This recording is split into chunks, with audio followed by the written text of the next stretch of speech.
yéenekaay yeeg Mamadou Mohamed Ndiaye. jërë ngeen jëf artémisia di gàncax gi ñu ne moom la waa Madagascar di fajoo suñu réew di Sénégal mi ngi xol lu garab gay saf journal L'Observateur moo xëy joxe xibaar bi ci xët mu njëkk li nu ñaan ci wàllu paj essai clinique fa la ñu jëm ak artémisia bi ki leen ko wax mooy professeur Daouda Ndiaye coordonnateur scientifique bu protocole d'essai clinique bi jëm ci wàllu Covid organique gi nee na mook ñi mu àndal di liggéey ci protocole bi liggéey nañu ba sottal tey ji la ñu koy jébal waa ministère de la santé nee na ci waxtaan wi mu seq ak waa L'Observateur luy jot na toll nañu foo xam ne di yoxe ka yokko ko ki waratuñu ne coronavirus bi mi ngi law bu baax a baax libération nañu sébu bu të tàkk wet gu ne la ñu koy wale li ñu ne mooy faj coronavirus bi ca Madagascar suñu réew di Sénégal mu ngay lijjanti ndax loolee mën naa faj bosam am déet artémisia gi yegsi na Ndakaaru bërki démbu ci altine ji ba ñu jébbal ko waa direction de la santé ngir ñu càmbal ko Vox Populi mel ne ku naan ñu lu ñuy def warees na cee gaaw balaa Covid-19 gi di yegg cib dayo maanaam li ñu naan pic juróom-ñetti téeméeri cas coronavirus jàpp junniy cas Vox nee nañu ko yóbbu séntu ko ci réew mi ci fukki fan yi di ñëw professeur Fortes bu hôpital Dalal Jàmm ba ca Géejawaay di ñu wax ci xët mu njëkk journal bi ne guddi yu ñu toll na ku nekk ci ñun jàppee boppam cas contact ba tey ci xët mu njëkk Vox Populi ñu mën faa jànge beneen xibaar mu di téeméeri doomi aadama yu manqué ñaar yu ñu faj ba ñu génn l'hôpital ci 48 heures yi ñu génn maanaam ci ñaari fan mu di lu rëy lu waa kër docteur yi def la Sénégal ne ko waaye terewul ñoom waa kër docteur coronavirus bi mi ngi leen di def lu dara jarul ubbil yéenekaay bi personnel de santé bi la gis na ñoom it mbas mi laal na leen bu baax a baax firnde li laas nañu moo di ca Mbuur ñaar fukki agent de santé ak ñaar ña nga fa ñu confiné ci hôpitalum Ndaamaatu bu Tuuba am na fa ñetti agent yu corona ca Medina Gounass ga ca Kolda médecin chef ba fa nekk dafa corona ba ak njabootam quarantaine nañu leen lu quotidien nañu ca Medina Gounass googee la fam doy na waar ne ci diirub ñetti fan rek am nañu fa fanweeri cas coronavirus ak ñeent téeméeri doomi aadama ak ñeent fukk ak ñeent yi ñu fa confiné témoigné nañu Medina Gounass cas la ci biir cas yi la fam bu doonub cas la ñu ne cas communautaire la ndax foofee mbooleem li ñuy ay ci couvre-feu bi dara la ñu ci bàyyiwul li ñu santaane ci jamonoy coronavirus bi lu ca bari defuñu ko rassemblement ya ma nga fay am ba léegi nit ñaa ngay àndandoo di julli ji ca jàkka ya témoigné nañu fi kilifa yi réew mi mujje moo di jëli sandarma teg leen Tamba ngir bu ñu gisee lu jaaduwul rek intervenir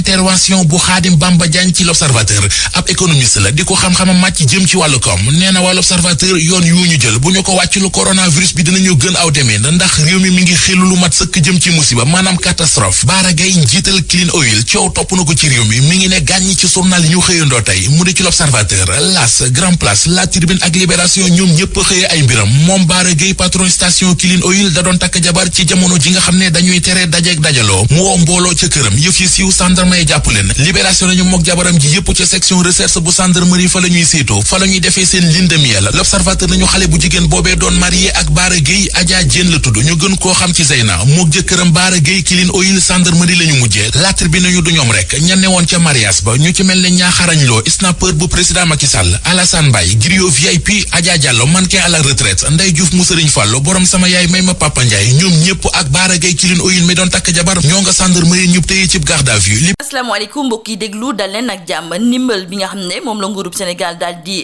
génne jébbal ko ëttub tasub xibaar yi ñu tuddee ko aide à la presse dafa mel ni nag ne séddale bi dina indi coow ndaxte colikaay bii di Sud Quotidien la mu njort moom mooy daal ne mbuxum moom suñu may tuulee dinañ ko ci nemmeeku ndaxte nañu nar a séddale xaalis boobu jaarul ci yoon ab parparloo def cee am loolu sax moom moo tax ba Mamadou Ibra Kane te mu jiite conseil des diffuseurs et éditeurs de presse du Sénégal di xamle ci biir colikaay bii di Sud Quotidien ne ñoom ñi ngi joxoñ baaraamu tuuma jëriñ gu ñu dénk wàllu aada ak communication di Abdoulaye Diop ndaxte moom de na muy séddalee koppar googu dara leeru ci convention des jeunes reporters du Sénégal ñoom it daal di gis ne jëriñ gii di Abdoulaye Diop na muy doxalee jëmale ko nag ci wàllu aide à la presse boobu daal am na lu ci lëndëm loo sax moom moo tax ba bëgg nañu ci ni mu gën a gaawee ñu daal di fësal limu nañu jox xaalis boobu ak tamit ñaata lañu leen a jox association des professionnels de la presse en ligne ñoom it daal di xamle ne bokk nañu nag ci biir xeex boobu te lu ci ministre yi bëggul ñoom bañuñu ko kon kay dinañu dem ba jeex dem ba ngeer ci fexe ba xaalis boobu ñu daal di koy séddale ba mu jaar yoon tolluwaay feebar bi di coronavirus fii ci même réew dañ ciy jukki ak julikaay bi di Vox Populi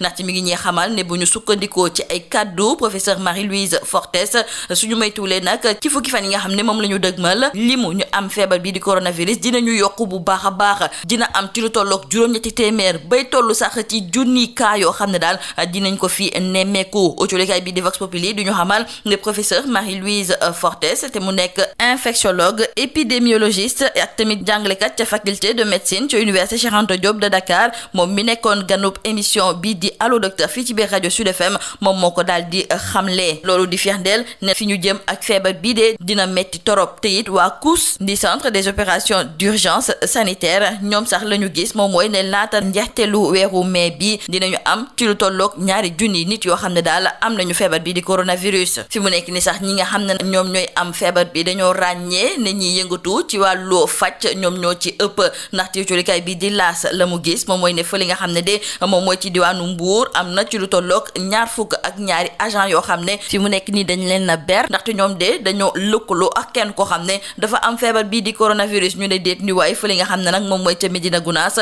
foofu moom médecin chef ba moom dafa am feebar bi njabootam ñu daal di leen mettre en quarantaine. ca Touba rawatina ca hôpital Ndamatou foofu moom ña fay liggéeyee ñoom ñoo am feebar ba wante it nañu nemmeeku ne ñi nga xam ne ñoom ñoo wér ci feebar bii di coronavirus ci diirub 2 fan am na ci lu tolloog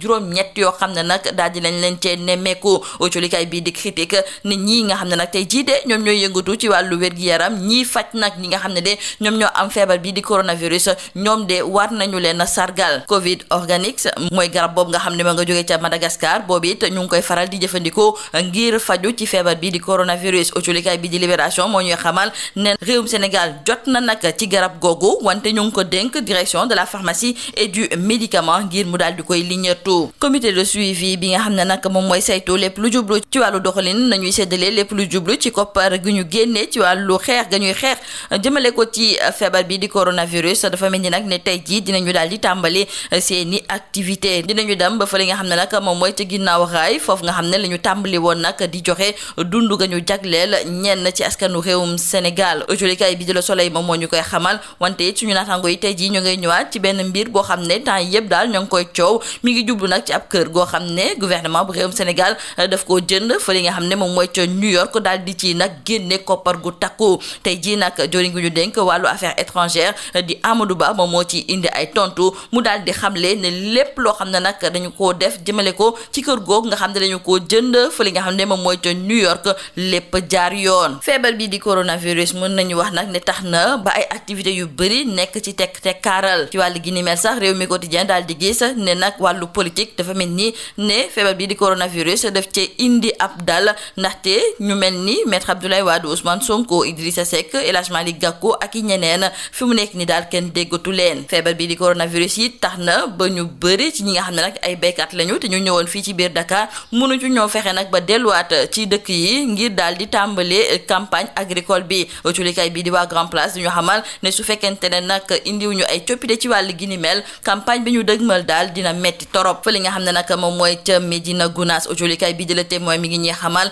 ne foofu moom respecté wuñu ndigal yi nga xam ne rek mi ngi jógee ci gouvernement bi ci xeex ba ñuy xeex jëmale ko ci feebar bi di coronavirus ndaxte foofu dañoo gis ne julli àjjuma ji ba léegi daal ñoo ngi koy wéyal te it foofu nga xam ne moom mooy ca Médina Gounass ci diirub 3 fan am na ci lu tollook fanweeri cas ak ñeent yuñ fa nemmeeku fa li nga xam ne it moom mooy ca Guédiawaye am na ñuy jalgati lépp lu jublu ci wàllu couvre-feu bi te it autolikaay bi di Les Échos mi ngi ñuy xamal ne benn policier bu brigade de recherche dañu ko attaqué foofu nga xam ne moom mooy ca Guédiawaye ko def li ni mel di xamle ne moom dafa jaawaarle nag policiers yi nga xam ne soluñu woon seen tenue ak ay agresseur agent bi di Mamadou Lamine Goudiaby autolikaay bi di Les Échos mi ngi ñuy xamal ne dañoo jamate loxo bi jeexale ko ak suñu naataango autolikaay bi di Tribune ñu ngi ñuy nettali ne ab mariage boo xam ne nag mi ngi fi doon am yàggul dara waay ña nga xam ne nag ñoom ñoo nekkoon foofu ca mariage ba daal ñoom ñëpp la ñu jël daal di leen yóbbu ca kaso la ko waral moom mooy ne dañoo tere nag ay ndaje ci wàllu état d'urgence bi nga xam ne moom la ñu nekkee te nag ñu nemmeeku ne ci mariage boobu nga xam ne kii di Bara Gueye te mu jiite kër liggéeykaay bii di Clean Oil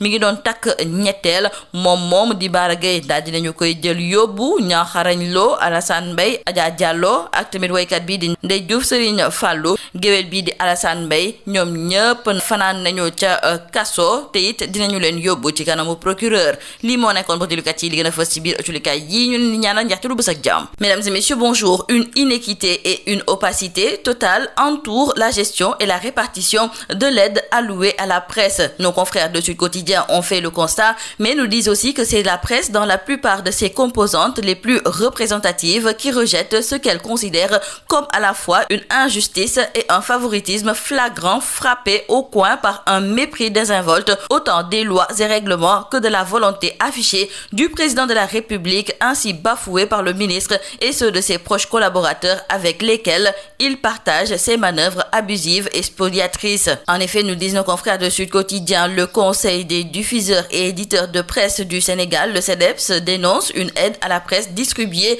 dans des conditions peu orthodoxes, surtout en porte-à-faux avec les promesses faites par le chef de l'État. La Convention des jeunes reporters du Sénégal aussi prend acte de la distribution de l'aide destinée à la presse. Cependant, la CJRS regrette la gestion opaque et aux antipodes des directives présidentielles de ces ressources publiques par le ministère de la Culture et de la Communication. C'est pourquoi cette entité qui regroupe les jeunes reporters invite le ministre Abdoulaye Diop à rendre public l'arrêté portant répartition de l'aide à la presse. L'association des professionnels de la presse en ligne est aussi en ordre de bataille pour venir à bout de cette impéritie du ministère de la Culture et de la Communication. Coronavirus au Sénégal, les prévisions établies pour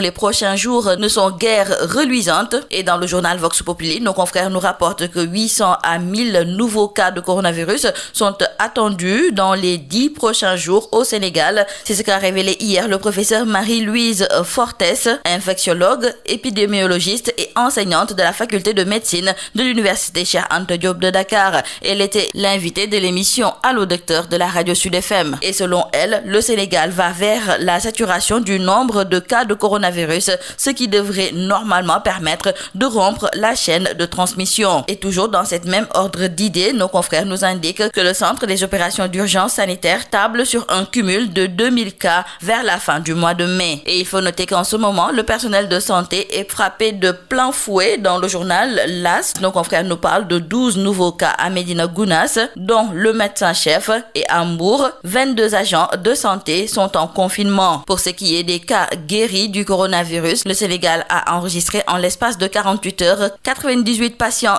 guéris et selon nos confrères du journal Critique, les soignants méritent une haie d'honneur. Concernant maintenant le Covid Organics, le remède malgache contre le coronavirus, l'on nous signale dans le journal Libération que le Sénégal a reçu lundi matin ses premières doses. Elles ont été transmises à la direction de la pharmacie et du médicament pour des études. Et dans le journal Le Témoin, nos confrères d'ajouter que toujours dans le volet thérapeutique du Covid-19 dans notre pays, des scientifiques sénégalais qui travaillent sur des essais cliniques concernant le Covid Organics pourraient remettre aujourd'hui leur protocole au ministère de la Santé pour un contrôle éthique. Restons avec nos confrères du quotidien Le Témoin qui nous font remarquer que l'état d'urgence a été violé et outragé à Médina Gounass. Dans cette localité, nous disent nos confrères, la grande prière du vendredi continuait à se tenir et conséquence à cette défiance, Vélingara connaît une montée rapide de coronavirus. 34 cas ont été enregistrés en 72 heures. Les autorités prennent des mesures et l'on nous signale que 2 escadrons de la gendarmerie sont prépositionnés à Tamba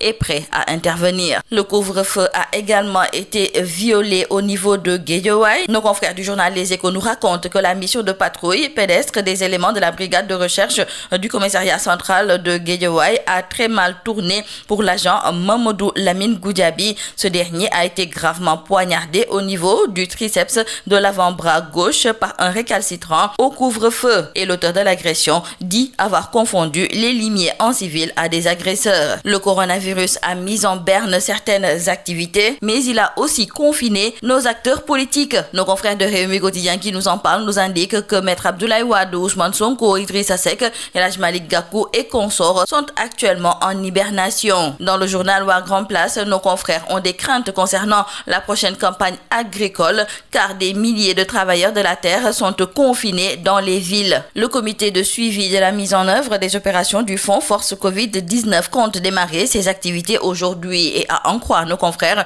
du quotidien Le Soleil, une rencontre est prévue avec le gouverneur de la région de Dakar. Ce matin, elle sera suivie d'une visite de terrain, notamment à Guinaw Rail, Et nos confrères d'ajouter que cette activité a pour objectif d'assurer le suivi des interventions entamées par le Fonds de riposte et de solidarité contre les effets du Covid-19, particulièrement la composante distribution des denrées. Restons avec nos confrères du quotidien Le Soleil et c'est pour signaler que le ministère des Affaires étrangères a apporté un démenti suite aux informations parues dans la presse et relatives à l'acquisition d'un bien immobilier à New York aux États-Unis d'une valeur de 25 millions de dollars américains, soit près de 15 milliards de francs CFA. Selon la chancellerie, le processus s'est déroulé en toute transparence. Et nous terminons par nos confrères du journal Tribune qui nous racontent que le mariage en grande pompe de Bara Gueye samedi dernier et qui a fait le buzz a finalement viré au cauchemar. Les organisateurs, à savoir le mari Bara Gueye, qui n'est autre que le président directeur général de Clean Oil,